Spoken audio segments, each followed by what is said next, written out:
Dear students, in this video, I am going to discuss about circular linked list. Before watching the circular linked list videos, please watch single linked list because all the concepts are similar to single linked list.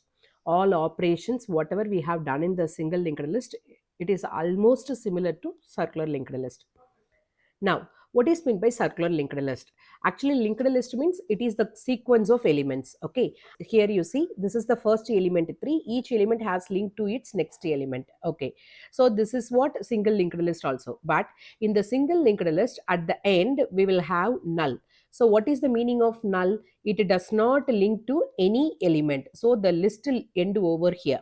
But in case of circular linked list, as the name suggests, it is circular, so it contains, now you see this diagram here, I mentioned 1000 is the address of the first node. So this link is connected to the first node. That's what it is called a circular. First it starts with 3, 4, 6 and 7. Again 7 is connected to 3. So it is circularly connected. That's what it is called a circular linked list.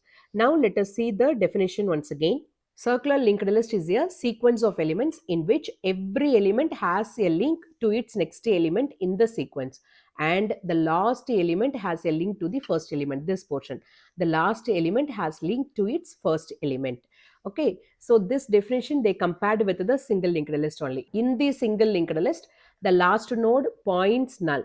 But in case of circular linked list, the last node points to the first node. Okay, so it is similar to single linked list, only the last node points to the first node. So in this case, I just explained how to create the node. So node in the sense, as you know well, here we have the node.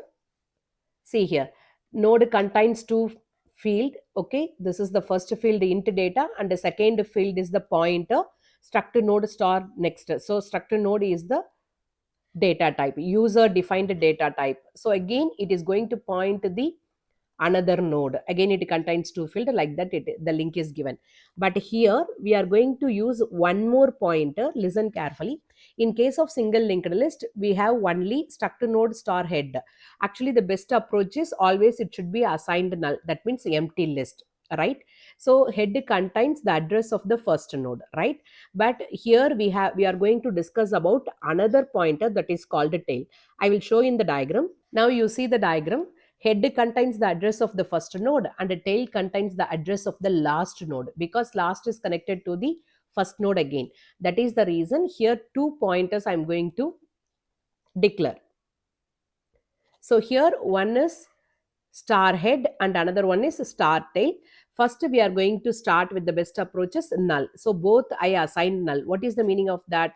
Head and tail both are null. What is the meaning of that? Empty list. We do not have any list here. Next, what are the basic operations we are going to discuss in the circular linked list? As you know well, this is insertion, deletion, display and search. In insertion we have three types, that is at the beginning, at the end, at the specific location. Similar to that, in deletion also we have three cases: at the beginning, at the end, at the specific location. So in the upcoming videos, let us discuss one by one in detail.